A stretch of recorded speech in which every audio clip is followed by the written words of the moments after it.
Market Mantra, Market Mantra, Market Mantra, Market Mantra, Market Mantra,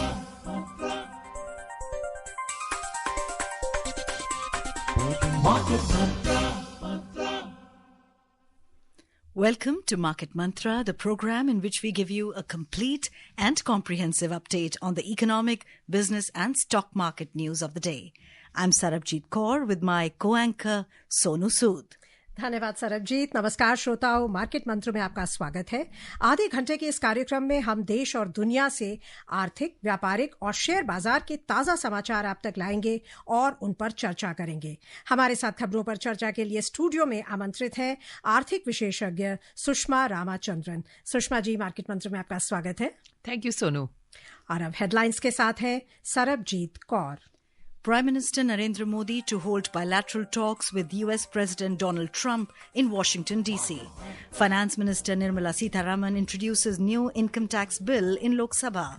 And benchmark domestic indices end nearly flat. Sensex slips 32 points. Nifty closes at 23,031. प्रधानमंत्री नरेंद्र मोदी अमेरिकी राष्ट्रपति Donald Trump के साथ Washington DC में द्विपक्षीय बातचीत करेंगे। वित्त मंत्री निर्मला सीतारमण ने लोकसभा में नया आयकर विधेयक पेश किया और प्रमुख घरेलू बाजार सूचकांक बिना किसी खास बदलाव के हुए बंद। सेंसेक्स 32 अंकों की गिरावट में रहा। निफ्टी 23,031 पर हुआ बंद।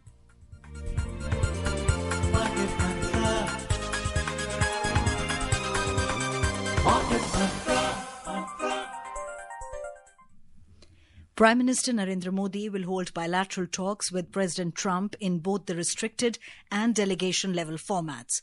Mr. Modi is also scheduled to interact with senior US administration figures, business leaders and members of the Indian community. Prime Minister Modi arrived in Washington, D.C. in the wee hours today on a 2-day visit to the United States of America. In a social media post after landing, Mr. Modi said he's looking forward to meet US President Donald Trump and building upon the India-USA Comprehensive Global Strategic Partnership. Sushma ji, all eyes on this much-awaited meeting. Your expert comment on this meeting and its impact on the Indian economy. Well, certainly you are absolutely right. All eyes are on this meeting. Everybody is waiting. And we have to remember that Prime Minister Modi is one of the first global leaders to be meeting President Trump. A few others, of course, have met him, but probably he's the fourth or fifth, leader. And that, of course, by itself shows the increasing closeness of bilateral relations between India and the US. As everyone has been aware, we have been talking a lot about tariffs and trade in the last few days. That's right. President Trump has talked about reciprocal tariffs. But this is something that I think that has been worked upon by the Indian government. So many reports have come that we are, in any case, even in the budget, we have brought down our tariffs on certain key areas which are of interest to the US and where we are also not going to lose much revenue. So it's a win-win situation for both sides. And I think that the negotiations or the talks that will take place will probably be fairly amicable, given the fact that both sides are kind of prepared for a give and take on this issue. That is, of course, on trade. But, people haven't talked much about other areas.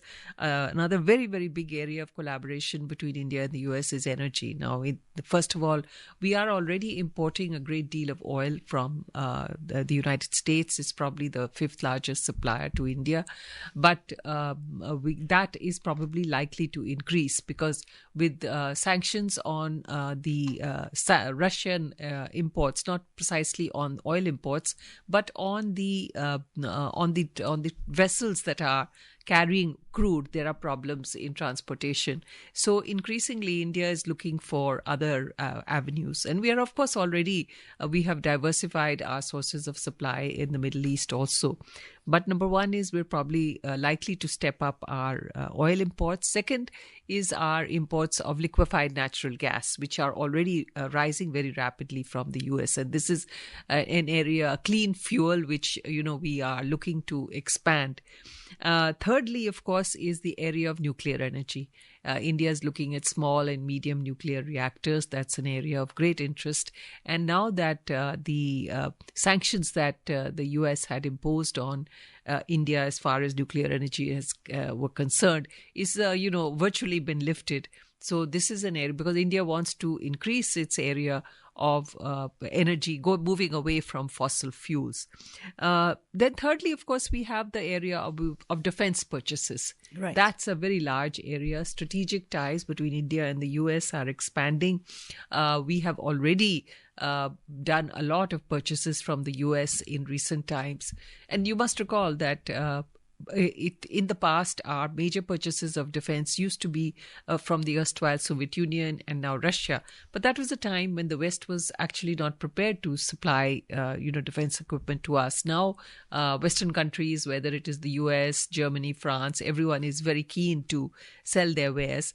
And India is all too eager to upgrade its military hardware. And therefore, this is another area. As I said, we've already done purchases. And the last, of course, is, again, a very key area, that is high-tech. India and the US have already entered into certain initiatives in the area of high-tech electronic components, semiconductors. So just now, I believe an American company has announced an investment of 10,000 crores in the semiconductor area, which, by the way, seems large, but for semiconductors is considered a very average kind of investment. So these are very, very large areas. So it's not just tariffs that they are going to be discussing. They're going to be discussing a whole host of areas. And these are areas, again, where you are likely to have investments also from the US coming in. If we have some kind of limited trade deal, India is looking at some kind of an investment deal, like they have entered into the European Trade Association, European Free Trade Association, EFTA, where, $100 billion of investment has been committed. So India is looking at that kind of investment, which would create jobs. And so it's a reciprocal, mutual win-win situation. सो हमने देखा है कि भारत और US के relations जब पिछला Trump का term था उसमें भी बहुत स्मूथ थे.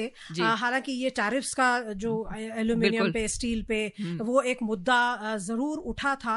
अभी आपको क्या लगता है, जिस तरह का, जैसे आपने कहा, बजट में जो कंसेशंस दिए गए हैं और आगे चलकर भी जो कंसेशंस देने की बात हो रही है, आपको लगता है कि गिव एंड टेक से एक ऐसा सिचुएशन क्रिएट होगी जिसमें हम लूजर्स नहीं होंगे? देखिए, ये सोच इस वक्त ये है कि हम एक लिमिटेड ट्रेड डील की तरफ चलें यूएस के साथ. यूएस ने जापान के साथ भी एक लिमिटेड ट्रेड डील का फैसला किया है.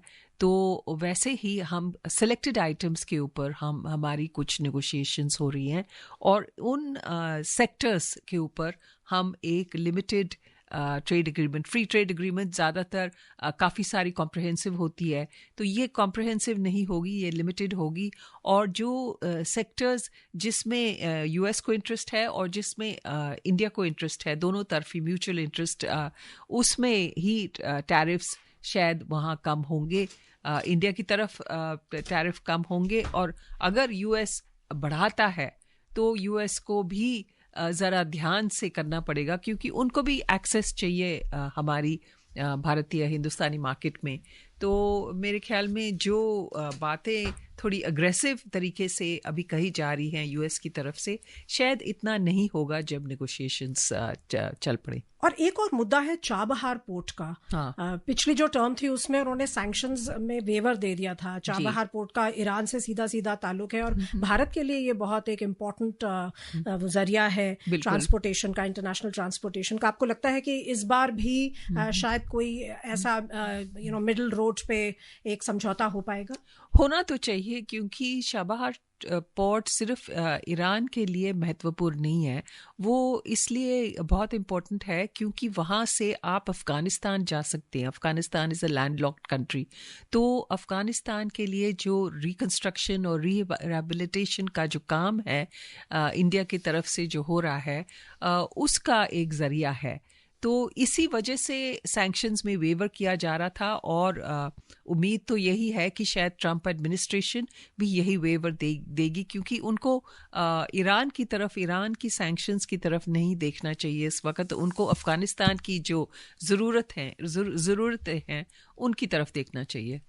जी, और अब लेते हैं अगली खबर। वित्त मंत्री निर्मला सीतारमण ने आयकर विधेयक 2025 आज लोकसभा में पेश किया। इस विधेयक का उद्देश्य आयकर से संबंधित कानून को समेकित और संशोधित करना है। वित्त मंत्री निर्मला सीतारमण ने विधेयक के संदर्भ में कहा कि नए प्रस्तावित कानून में मौजूदा आयकर अधिनियम 1961 की तुलना में धाराओं और अध्यायों की संख्या कम की गई है और इसे सरल बनाया गया है ताकि आम नागरिक आसानी से समझ सके। सुश्री सीतारमण ने सुझाव दिया कि विधेयक को अतिरिक्त जांच के लिए संसद की प्रवर समिति के पास भेजा जाना चाहिए और तदनुसार समिति को अगले सत्र के पहले दिन इस पर एक रिपोर्ट प्रस्तुत करनी चाहिए। राज्यसभा में बजट पर चर्चा का जवाब देते हुए वित्त मंत्री निर्मला सीतारमण ने कहा कि सरकार ने केंद्रीय बजट 2025-26 में किसी भी क्षेत्र के आवंटन में कटौती नहीं की है। उन्होंने कहा कि बजट का उद्देश्य निजी निवेश को प्रोत्साहित करने के अलावा विकास को गति देना है। मंत्री ने कहा कि विपक्ष द्वारा दावा किए गए प्रभावी पूंजीगत व्यय में कोई कमी नहीं की गई है। वित्त मंत्री ने कहा कि निजी क्षेत्र के लिए बाजार में अधिक नकदी सुनिश्चित करने के लिए बजट में अल्पकालिक उधार में भारी कमी की गई है। उन्होंने कहा कि बजट संभावित उद्यमियों को विशेष रूप से गैर कृषि क्षेत्र में नए सूक्ष्म उद्यम स्थापित करने में सहायता करता है ताकि बैंक ऋण पर मार्जिन मनी और सब्सिडी प्रदान करके रोजगार पैदा किया जा सके।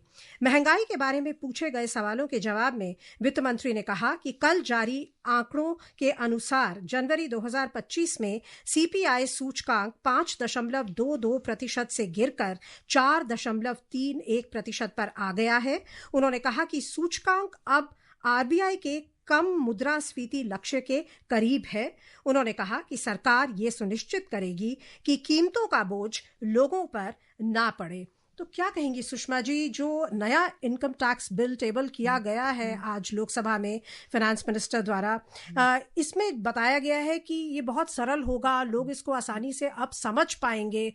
सारे जो चैप्टर्स हैं, सेक्शंस हैं, उनको कम किया गया है और इसको ज़्यादा स्ट्रीमलाइन किया गया है। इसकी लैंग्वेज को ज़्यादा आसान बनाया गया है, ईजी टू अंडरस्टैंड। सो आपको लगता है कि इससे जो लिटिगेशन बहुत होती थी उसमें कमी आएगी और क्या वॉलंटरी टैक्स कंप्लायंस बढ़ने की उम्मीद कर सकते हैं? बिल्कुल सोनू, मेरे ख्याल में इसका सरल होना ये हमारे लिए बहुत अच्छी बात है, क्योंकि जो आम इनकम टैक्स पेयर है अब वो समझ सकता है कि इनकम टैक्स की जो बारीकियां हैं वो इनकम टैक्स बिल को पढ़ के अपने आप समझ सकेगा। भाई चार्टर्ड अकाउंटेंट के पास जाने की कोई ज़रूरत नहीं होनी चाहिए। और दूसरी बात ये है, जो आपने लिटिगेशन की बात की, मेरे ख्याल में इनकम टैक्स डिपार्टमेंट सबसे बड़ा लिटिगेटर है इस वक्त। तो ये जो लिटिगेशन कम करने की जो एम है सरकार की, वो मेरे ख्याल इससे होगा, क्योंकि जो एम्बिग्यूटीज़ हैं, लिटिगेशन इस वजह से होता है कि भाई एम्बिग्यूटीज़ हैं कि आप कहते हैं कि हमको इतना टैक्स देना है और जो इनकम टैक्स डिपार्टमेंट है वो कहते हैं आपको इससे ज़्यादा देना है, और वो दोनों उसी लॉ को साइट करते हैं, लेकिन अगर जो लॉ है वो बिल्कुल सरल हो जाए तो फिर इसमें कोई दो राय नहीं हो सकती कि भाई मतलब ये लॉ यही कह रहा है, तो आपको लिटिगेशन की जरूरत नहीं है, बट इस पे काफी क्लैरिटी आ जाएगी. Sushma ji, and the Honorable Finance Minister said that the budget aims to accelerate growth besides encouraging private investment. Your, expert comment on this very briefly. Well, the budget is done, of course, number one, they have, as usual, they have allocated a very substantial amount of for capital expenditure in the infrastructure sector. Correct. Now, there has been some criticism that this percentage of increase has been as high in the past, but for the last 4 or 5 years, there has been a tremendous rise in capital expenditure. And when you have reached a certain high base, it's very difficult to go much higher than that. So the actual volumes of allocation for capital expenditure are very high. Secondly, the thing that, of course, is not precisely mentioned here, that they have gone in for the expectation of consumption-led growth.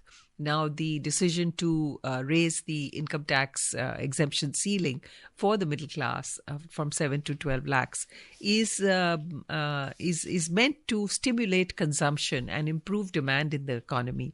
So that is expected. If you improve demand in the economy, you do expect that this will stimulate investment in the private sector, which would seek to meet that demand.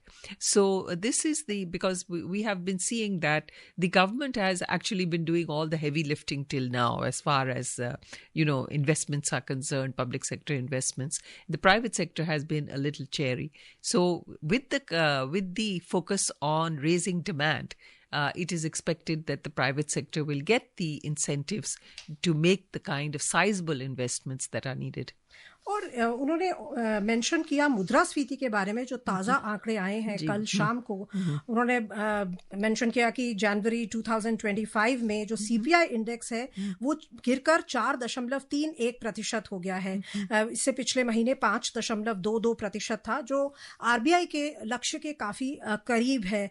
और at the same time हमने कल देखा कि IIP figures में थोड़ी सी नरमी थी. सो इन सब फिगर्स को देखते हुए आपको लगता है कि जो आरबीआई का फैसला था 5 सालों के बाद 0.25% रेट कट करने का ब्याज दरों में, ये एक बहुत ही टाइमली फैसला था? हाँ, बिल्कुल ही जस्टिफाइड है. अगर आप देखें, बिल्कुल आप ठीक कह रहे हैं कि इंतजार यही था कि भाई एक्सपेक्टेशन यही थी कि ये मुद्रास्फीति का दर जो है कम होगा, लेकिन डेटा आया नहीं था. अब डेटा आ गया है कि 4.3%, और आप जैसे कह रही हैं 4 to 6% वो एक रेंज है, टॉलरेंस बैंड जो रिजर्व बैंक कहता है, जिसमें वो चाहता है कि इन्फ्लेशन उसी के अंदर रहे. तो ये लोअर एंड के ऊपर आ गया है. और एक बहुत बड़ी वजह ये है कि जो फूड इन्फ्लेशन है वो थोड़ा सा कम हुआ है. और फूड इन्फ्लेशन मेरे ख्याल में सबको इंतज़ार था कि ये होगा, क्योंकि वो सीजनल राइज था फ्रूट्स, वेजिटेबल्स, पल्सेस वगैरह का, और ये अब नीचे आ गया है, और उसका बहुत काफ़ी असर है वो पूरे इन्फ्लेशन के बास्केट में. सुषमा जी, आप कह रही हैं कि जैसे सीजनल होते हैं वेजिटेबल्स, फ्रूट्स के प्राइसेस तो सीजनली फ्लक्चुएट होते हैं, लेकिन जो कोर इन्फ्लेशन है, non food non fuel inflation, वो भी 3.7% पे आई है. सो लगातार 4% के नीचे बनी हुई है कुछ समय से. ये भी एक बहुत राहत का विषय है कि जो आरबीआई का इन्फ्लेशन कंट्रोल मेजर्स हैं और साथ में फिस्कल मेजर्स भी हैं, जो जैसा कि उन्होंने कहा आज वित्त मंत्री ने कि सरकार पूरा ध्यान लगाएगी, सुनिश्चित करेगी कि जो प्राइसेस हैं वो बर्डन ना करें लोगों को. तो आपको लगता है कि दोनों के जो मिला जुला एक प्रयास है वो इंश्योर कर रहा है कि जो प्राइसेस हैं वो अंकुश में रहें? हाँ, बिल्कुल. जैसे मैंने कहा, फूड इन्फ्लेशन एक तरफ रख लीजिए, और दूसरी तरफ वो जो नॉन फूड इन्फ्लेशन की जो आइटम्स हैं, और ख़ासकर आप देखें तो फ्यूल आइटम्स, फ्यूल प्रोडक्ट्स का बहुत ज़्यादा वेटेज है. फ्यूल प्रोडक्ट्स के ऊपर सरकार ने काबू किया है कि भाई इनके जो दाम हैं वो ना बढ़ें. हालांकि इस वक्त हमें थोड़ा सा फ़ायदा है कि इंटरनेशनल प्राइसेस कम हो गई हैं, तो इतना असर ऑयल कंपनीज़ के ऊपर इतना बाहर इस वक्त नहीं है। लेकिन पहले भी जब प्राइसेस बढ़ी हुई थी तब भी दाम बड़ी बीच बीच में ही एक दो बार बढ़ाए गए हैं, लेकिन not to they did not match international rates. तो अब जो इंटरनेशनल लेवल्स लो हैं, तो इस वक्त ऑयल कंपनीज थोड़ी सी उनको भी राहत मिली हुई है, और ये जो कंट्रोल है एनर्जी प्राइसेस का, उसका भी बहुत बड़ा असर है इन्फ्लेशन के ऊपर।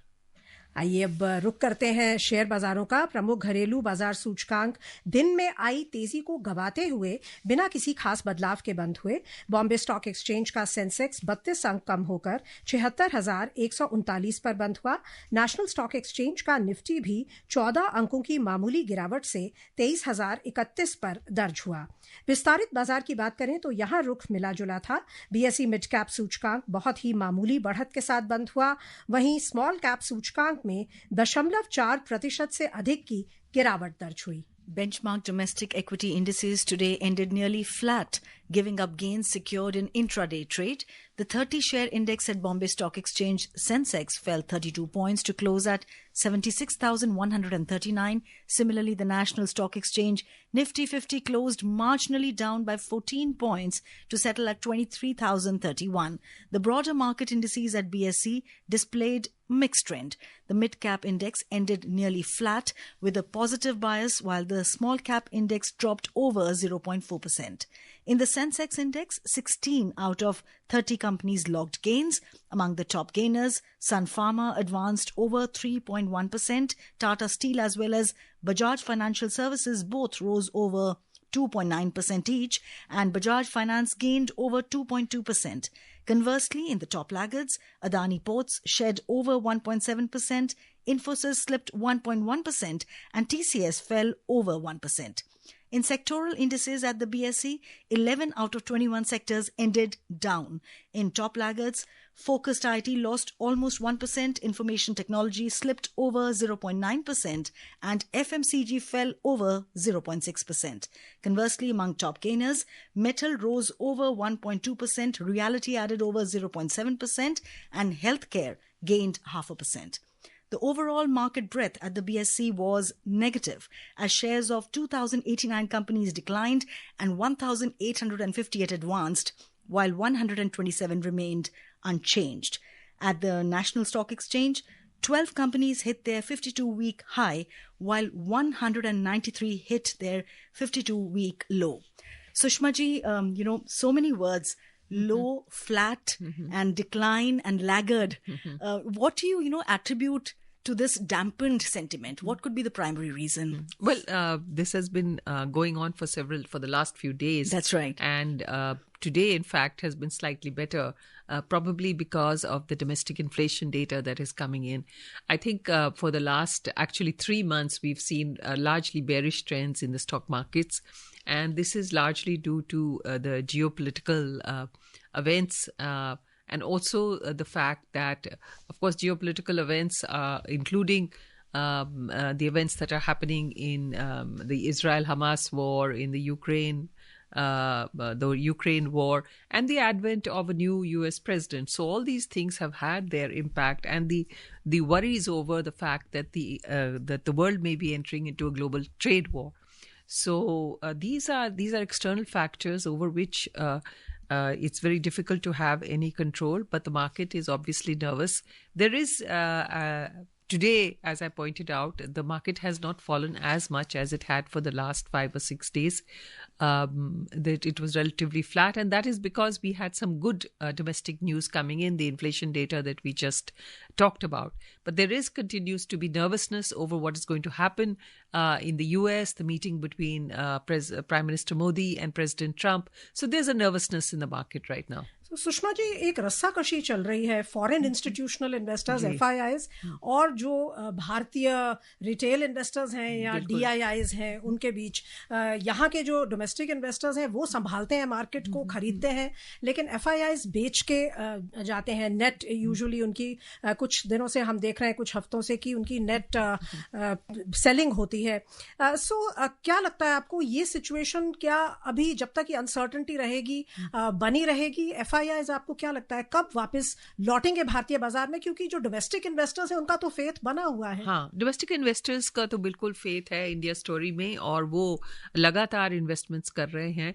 लेकिन फॉरेन इंस्टीट्यूशनल इन्वेस्टर्स जो हैं उनको वैल्यूएशंस देखनी है, उनको रिटर्न्स देखने हैं, तो वो ज़्यादा जो कहते हैं हार्ड हेडेड हैं, तो उनको रिटर्न्स इस वक्त US मार्केट में ज़्यादा मिल रही हैं और वहीं जा रहे हैं। डॉलर की स्ट्रेंथनिंग हो रही है और इसलिए वो वहाँ जा रहे हैं।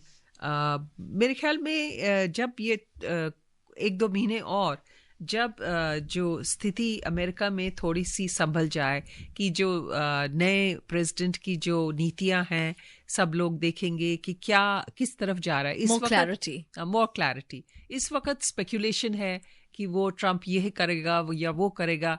1-2 महीने के बाद थोड़ी ज़्यादा क्लैरिटी मिल जाएगी कि वो किस तरफ अमेरिका की जो पॉलिसीज़ हैं किस तरफ जाएंगी। और मेरे ख्याल ये एक जो मुलाकात जो आज हो रही है मोदी और ट्रम्प के बीच, वो हमें एक डायरेक्शन देगा और हमें नहीं कि सारी वर्ल्ड ओवर लोग देख रहे होंगे इसके ऊपर। जी बिल्कुल। और करेंसी बाजार की ओर रुख करते हैं। जो भी आपने फैक्टर्स कहे उससे अफेक्ट होता है। अंतर बैंकिंग विदेशी मुद्रा बाजार में रुपया डॉलर के मुकाबले मामूली गिरावट से 86 रुपये 90 पैसे प्रति डॉलर के स्तर पर बंद हुआ। 6 अन्य प्रमुख मुद्राओं की तुलना में डॉलर की मजबूती मापने वाला डॉलर सूचकांक दिन के कारोबार में 107.63 पर था। और अब चलते हैं अंतर्राष्ट्रीय शेयर बाजारों की ओर। प्रमुख एशियाई बाजारों में आज रुख मिला जुला रहा। दक्षिण कोरिया के कॉस्पी में 1.3% से अधिक का उछाल आया। जापान के निकेई सूचकांक में 1.2% से अधिक की तेजी दर्ज हुई और सिंगापुर का स्ट्रेट्स टाइम्स इंडेक्स 0.21% बढ़कर बंद हुआ। इस बीच चीन के शंघाई कॉम्पोजिट सूचकांक में 0.4% से अधिक की गिरावट दर्ज हुई और हांगकांग का हैंगसेंग 0.2% के नुकसान में रहा। यूरोपीय क्षेत्र की बात करें तो दिन के कारोबार में यहां रुख मिला जुला था। ताजा समाचार मिलने तक जर्मनी का डैक्स 1.8% के उछाल पर था। फ्रांस के कैक में 1.5% से अधिक की बढ़त थी, लेकिन लंदन का फुटसी 0.5% से अधिक के नुकसान पर था। US stocks ended mostly lower yesterday after a more than expected US inflation reading added to worries that the Federal Reserve would not cut interest rates anytime soon. The Dow Jones Industrial Average fell 0.5%, S&P 500 slipped 0.27%, while Nasdaq Composite closed nearly unchanged. Earlier, Labour Department's Bureau of Labour Statistics report showed that the Consumer Price Index jumped 0.5% in January 2025 to 3.0% over the last year, up from 2.9% in December. Food prices gained 0.4% after increasing 0.3% in December. Sushma ji, for the benefit of our listeners, very briefly, we'd like to have your expert comment on the current picture of the US market. Well, the US market is actually has been very bullish till lately. But now, because of the inflation reading that, as you mentioned, there is some nervousness that if inflation continues to go up, Federal Reserve, may not continue to cut interest rates, which was expected. So that is the worry right now. Oil prices fell today as a potential peace deal between Russia and Ukraine exerted downward pressure along with rising crude inventories in the US. The commercial crude oil inventories increased by 4.1 million barrels to 427.9 million barrels in the week ending 7 January, according to data released by the Energy Information Administration. Brent crude was trading over 1.1% down at $74.34 per barrel, and WTI crude lost over 1.2% to trade at around $70 and 48 cents per barrel when reports last came in. उधर सराफा बाजार में सोना आज बढ़त के साथ कारोबार कर रहा था। अंतिम समाचार मिलने तक भारत में 24 कैरेट सोना 0.57% बढ़कर 86,130 रुपए प्रति 10 ग्राम पर था। वहीं चांदी 0.28% बढ़कर 96,080 रुपए प्रति किलो पर थी। मल्टी कमोडिटी एक्सचेंज में अंतिम समाचार मिलने तक अप्रैल 2025 में आपूर्ति वाला सोना 0.49% बढ़कर 85,904 रुपए प्रति 10 ग्राम पर था। वहीं मार्च 2025 में आपूर्ति वाली चांदी 0.08% बढ़कर 95,582 रुपए प्रति किलो पर थी। समय समाप्त हो रहा है, सो हमें चर्चा को भी यहीं विराम देना होगा। बहुत बहुत धन्यवाद आपका सुषमा जी, आप आई और आपने हमारे श्रोताओं को बहुमूल्य जानकारी दी। Thank you, Sonu. And yes, listeners, before we wrap up today's show, a reminder of the headlines. Prime Minister Narendra Modi to hold bilateral talks with US President Donald Trump in Washington, D.C. tonight. Finance Minister Nirmala Sitharaman introduces new income tax bill in Lok Sabha. And benchmark domestic indices end nearly flat. Sensex slips 32 points. Nifty closes at 23,031. And that's it in today's edition of Market Mantra. Namaskar. Market Mantra, Mantra.